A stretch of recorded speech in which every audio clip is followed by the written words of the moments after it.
everybody, and thank you for tuning in to the Liberty Report. With us today is Daniel McAdams, our co-host. Daniel, good to see you. Glad you're back. Yes, it's great to be back, Dr. Paul. Keep us straight here. Yeah. No, I got in on Saturday night. I took a couple of days after our conference last weekend to look around our old haunts in D.C. There are some good things there as well as a lot of bad things. And then we drove back, so we got in on Saturday night. But I brought with me a couple of show and tells. We had a great conference. I don't know how you felt about it, Dr. Paul, but I thought it was great. I thought the people were great. I met so many great people, so many people that have been to every conference.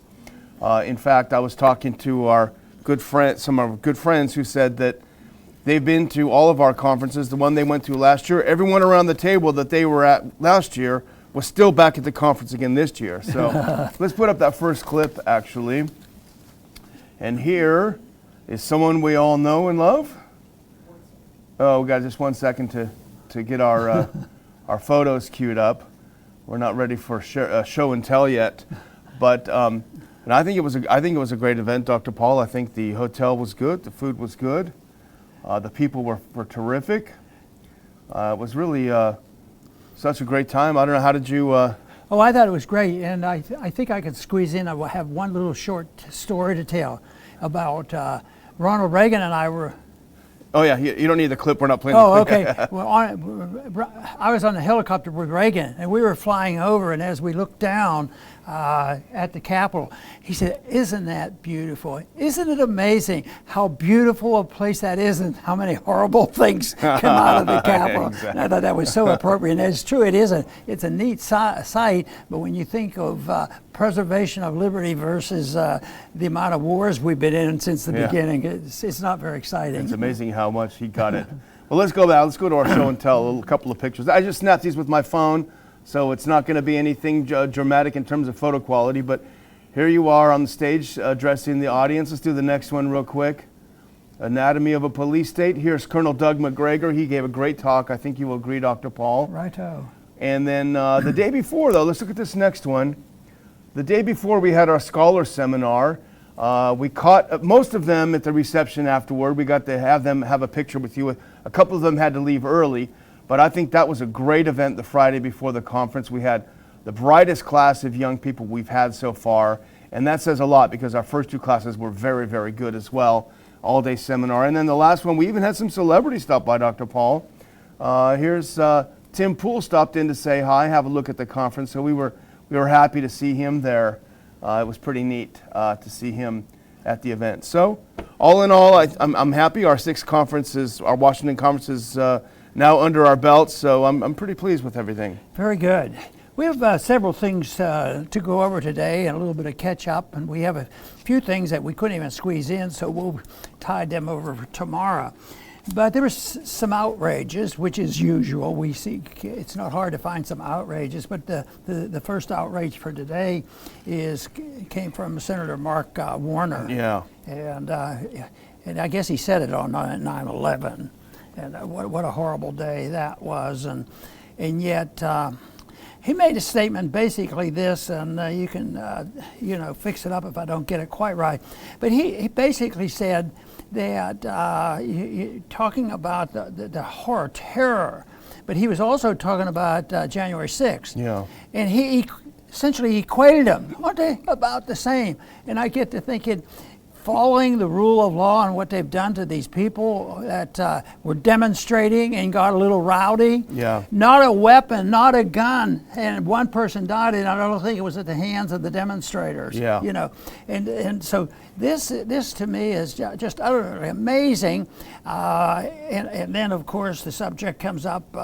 There still is a Taliban now, and it looks like they're an armed might. And if we keep pestering them, they might break their rules, because basically the Taliban wants to deal with the problems when people invade their land, and that's where they have their record. The Afghans for taking care of the invaders, but the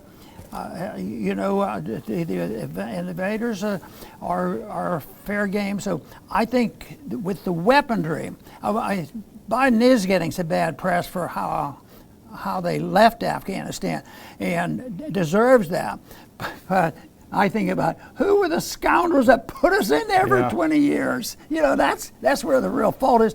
And it is you know, the policymakers, but it's also the people. Why would the people put up with this? Look how long it took them for us to say, Vietnam, we have now we killed 30,000 Americans. It's time to come home. People just need to wake up on these issues. And let's put up that next clip because it's really outrageous. I mean, it's outrageous and really disgusting. And then thanks to our friend Paul Joseph Watson for writing this piece. Democratic senator compares 9/11 terrorists to January 6 rioters. And lest you think that Paul is exaggerating things, we actually have the clip of Warner on Face the Nation where he makes this comparison. And we're going to go ahead and watch, I think, about 25 seconds of this. We should full screen that if we can and go ahead and watch those 25 seconds. And our country came together. In many ways, we defeated the terrorists because of the resilience of the American public, because of our intelligence community, and we are safer, better prepared. The stunning thing to me is here we are 20 years later, and the attack on the symbol of our democracy was not coming from terrorists, but it came from literally insurgents attacking the Capitol on January 6th. So I believe we are stronger. Can you imagine if you're the family of one of the 9/11 victims back 20 years ago who were killed by terrorists attacking innocent civilians in the U.S.? Can you imagine how it would feel to see the people that killed your relatives and loved ones being compared to people, as you say, rowdy? Some of them may have done some small property damage. They put their feet on Nancy Pelosi's desk. But certainly, comparing the two of those things is so outrageous. It makes you wonder, why are they so desperate to maintain this false narrative that January 6th was some sort of an insurrection? It's a total lie. Doesn't mean we like what happened. It's pretty disorderly, at times. But comparing the two, it's outrageous. You know, and the Republicans are using it for political purposes now and making hay out of it, but it still is far short of what needs to be done because what they're claiming is technically they did a lousy job in leaving Afghanistan. Well, it's not a minor technical problem that if we just had a better plan, it would have helped a lot. It would have helped maybe not giving all those weapons and people dying over this. But really, it's the whole principle of the policy. How are they there? And the Republicans are so hawkish at times too that that's their only goal. They can't be anti-war, in the sense of being serious about trying to avoid these situations. Then we wouldn't have to have these great debates. How do you live? Remember the old days when they say, when's this war going to be over? Yeah. And they have a time. We'll declare war, and what we're doing is going to chase them off our property and do what is necessary. But nobody knew how Afghanistan and Iraq, and of course we're still continually up and down with Iran, and now we're in Syria. It's a constant.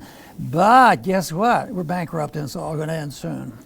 Well, he didn't stop at just comparing the January 6 protesters to 9/11 terrorists.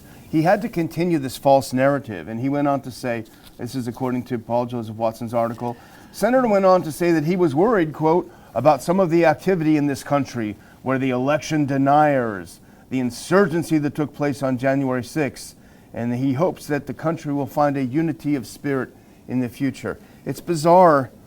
People that are skeptical, people that wanted to have a recount of the elections, people that may not think things were on the up and up, now they're labeled as election deniers. They are no better than terrorists. They're no better than 9/11 terrorists. This is real dangerous stuff, and I mentioned it in my speech at the conference because it was the day after Biden had his creepy red satanic speech where he essentially declared war on the half of America that didn't vote for him. So I think we're really in treacherous times politically, Dr. Paul. I think maybe they sense that in November things may not go their way, and so they're desperate to create a war footing at home. And I think a lot of people are uncomfortable and terrified even of what's going to take place. You know, he goes out of his way to make this comparison. He avoids talking about some real problem that they should be talking about. But, you know, can you imagine how much grief you would get if you get to the point where you say, you know, they dug into this a little bit to find out just what happened and who were the real planners and all. Boy, you can't suggest that it needs reviewed. Everybody knows who did this. We have the names of everybody that did it. But you know, still the biggest question mark is that I don't think the commission, like all commissions, are just cover-ups as far as I'm concerned. So the commission comes out, and did they explain why that Building 7 went down? I think that is really a big deal, but that's ignored. I wonder if anybody mentioned that yesterday. Yeah, I doubt it. I doubt it. There's certainly a lot under the rug. Well, let's move on to our next one, because this is, you know, kind of continues on our theme of political persecution in this country. And this is from our friends at Zero Hedge. 35 Trump allies served with warrants and subpoenas, according to Steve Bannon. And Steve Bannon was a strategist for the 2016 campaign. I don't know if you saw the video, Dr. Paul, but he was, of course, walked with handcuffs on in front of people with cameras on just the other day. And he's claiming that several others, up to 50 others, are having the same experience. Maybe it's a coincidence, but an attorney was on TV over the weekend, and here's what she pointed out. She's representing some of these people that have had subpoenas and have had arrest warrants. She says they're from the Capitol Siege section of the Department of Justice, D.C. office, and they ask for broad categories of documents. They ask for all communications dating from a month before the election until a month or 2 months after the election. They ask for all communications regarding dozens of people, and the categories of our alternate electors, fundraising around irregularities around the election, and also a rally that happened before January 6th at the Capitol. So they are basically vacuuming up everything they can get. The Department of Justice is anyone having anything to do with Trump at the time. Do we really supposed to believe that this has something to do with crime, or is it political intimidation? You know, the FBI's been on the defensive, rightfully so. Things came out that lies were told about the 2016 election. Turns out the FBI was involved, but not the way the other side was accusing of it. No kidding. And you know now, and also even recently now they're still doing this. But the FBI has been really on the defensive. And, it's easy for us to say, why do they put up with this and all this? But even normal people out there that are talking about this, they're getting concerned. But all of a sudden, they come up with this stuff, 35 high-level supporters. And, once again, the degree of crime breaking here, it's equivalent to 9/11 terrorists. So what they're doing is they're going after them. What do you think this was going to help them get along with the FBI and make the FBI look better? I would think this would add fuel to the fire. Just the system. Yeah. Not only just the FBI, but the whole Department of Justice and how people are treated. Remember all the outrage when Trump blustered, as he often did, lock her up regarding Hillary. Remember Hillary's allies, this is terrorism, how dare he say this?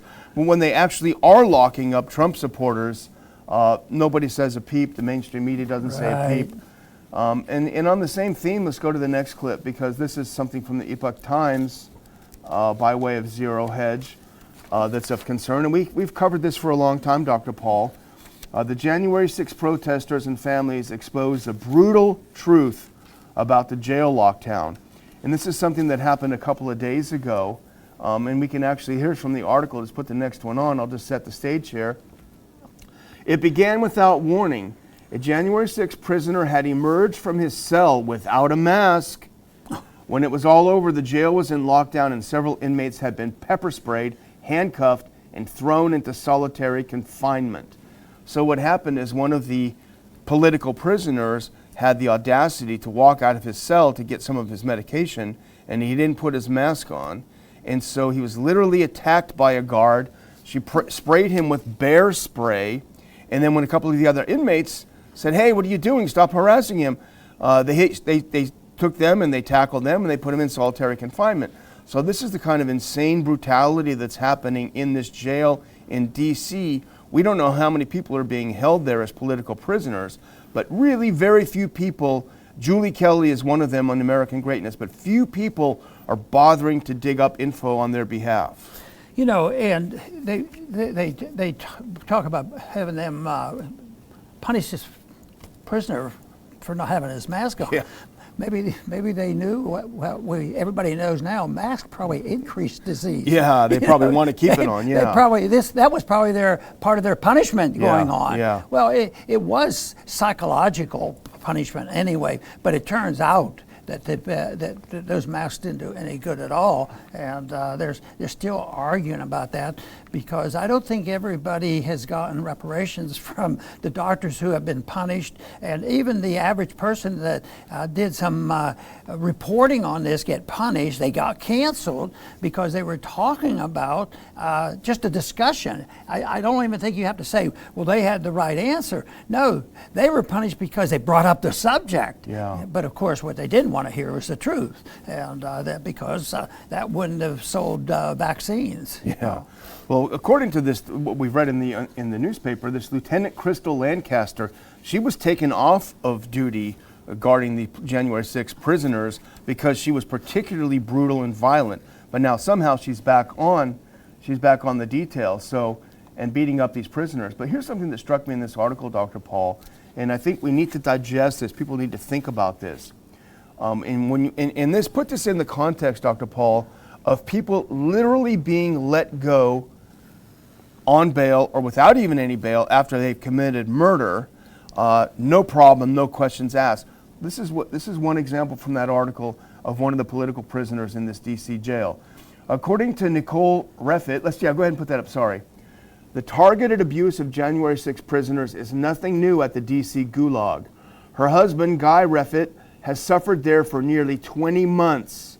Guy, Nicole explained, was the first January 6 defendant to go on trial, and the first one they tried to charge with the domestic terrorism enhancement. And she's quoted, the wife is quoted, "Luckily the judge did not grant that," she told the Epoch Times, adding that her husband never entered the Capitol, never touched anyone or damaged anything. She said he was still sentenced to 7.5 years. We're still trying to wrap our brains about that. He didn't go in, he didn't break anything, he didn't shoot anyone, he didn't trespass, he didn't do anything. 7.5 years, these people are rotting in these jails. No one will speak up for them. It's all a farce is what it is. Now, did the defense have a right and a privilege to see the materials that the prosecution had? Oh, no. It was a balanced group of people doing the investigation between Republicans and Democrats. They had a couple Republicans on there that are diehard radical leftists. Yeah. They just happened to be in the party for a bit. But that just, I think, just stirs up a more intense disgust with this, and that's why the people are disgusted. But all I read now are people getting angrier and angrier, and they have a right to get angry.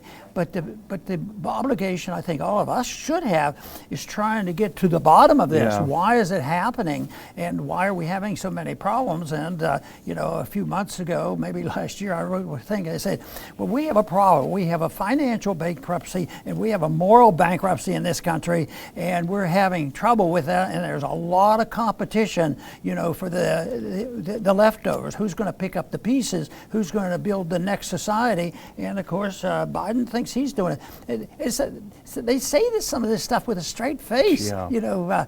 They must be really conditioned to accept, fibbing a little bit. What's really outrageous, and this is true for both parties, is that they want to go over and lecture other people overseas, and if that doesn't work, they're going to put down some bombs, telling them they need to have a, good justice system. They need to have a free society when you have people like this rotting away for nothing. But, Dr. Paul, we always want to end on a good note, on a happy note. So we're happy to report, with all this bad stuff happening, the economy's in the tank, inflation, The Biden administration has its priorities down perfect. And this is from the Daily Caller. Let's look at this next one. Here's what they've been up to, Dr. Paul. Unconscionable. Biden administration renames hundreds of racist and derogatory landmarks. And in case you think it's a joke, it actually happened. Let's look at the next clip. And it is a joke, but in a different way.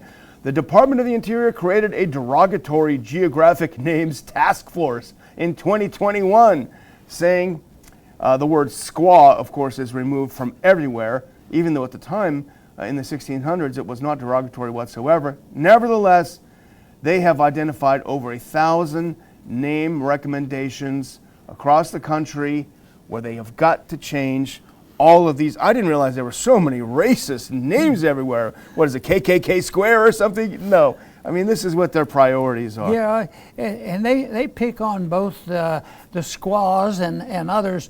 And for some reason, I don't have any animosity. The little bit of history I understand of Robert Lee. You know, I mean, he was a person. Actually, a university had been named after. It's been around ever since the Civil War. Yeah. But no, we take the signs down.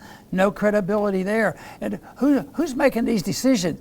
People that don't deserve any credibility, you know, and they know exactly what they're doing. They have to destroy the old. They have to have chaos in the streets. They have to have the breakdown of law and order. They have to have people hating each other, and they'll rebuild it. Well, at least they're talking about rebuilding. Yes, but with what? Yeah. A Marxist system, because it's never been truly tried. Yeah. They've attempted. It didn't go well with the Soviet system, but they'll do it different. It'll be more socialized and it'll be more humane. But you will use the iron fist if you don't behave. Even if you're in prison, we're going to use the iron fist on you. So this is tragic, but I think it's out of desperation, total desperation of a society that is totally bankrupt when it comes to finances. And yet at the same time, you still meet, and fortunately for us, we get to go to a conference where we have 300 or 400 people come up, and they all seem to be very sensible to me. Yeah, you know? yeah. So no, they're out there. Matter of fact,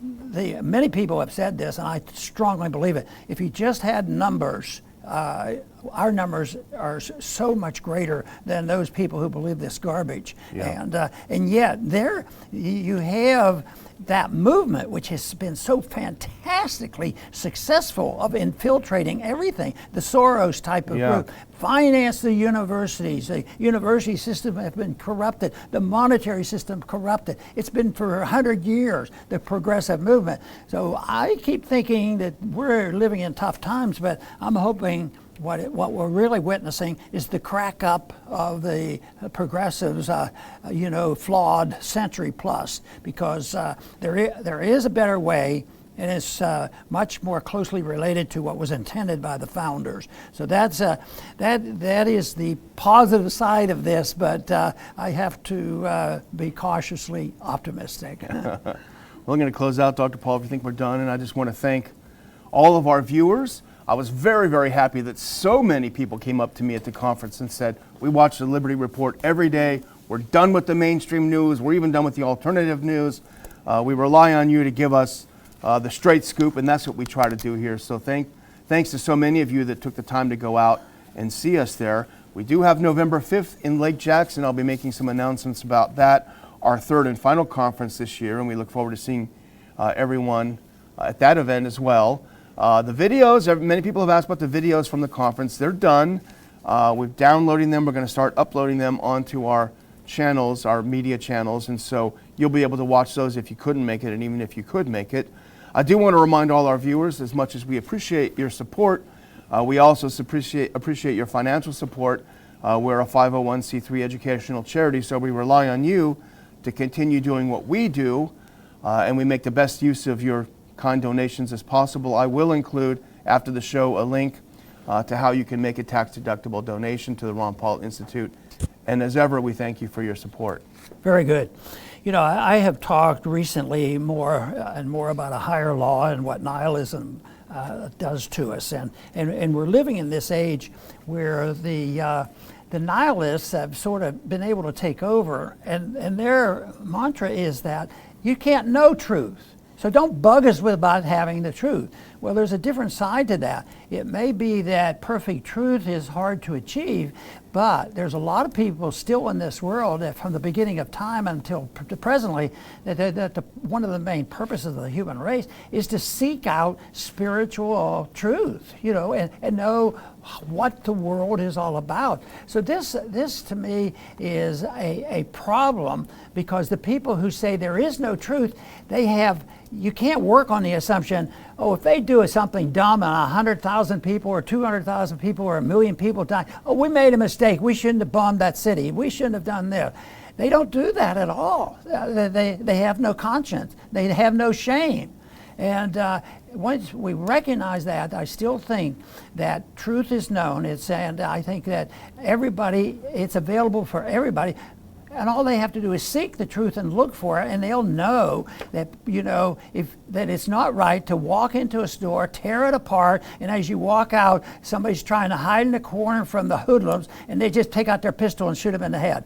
That is as bad as it can get, and that's happening in our inner cities have been like that. And that is why the one resort we have, of course, is we still have an availability, which is getting weaker, to get the information out and try to persuade people exactly what has to be done, with government, and place blame on government when they're guilty. And that is available to us. And if the numbers are on our side, that means we have to work very, very hard to improve our ability to deliver a message seeking truth is far better than joining the gang that are nihilistic and say, don't sweat it, don't waste all your time. You can't know the truth. But I think in a very natural sort of way, people can figure out just when they're murdering somebody that it's absolutely wrong. I want to thank everybody for tuning in today to the Liberty Report. Please come back soon.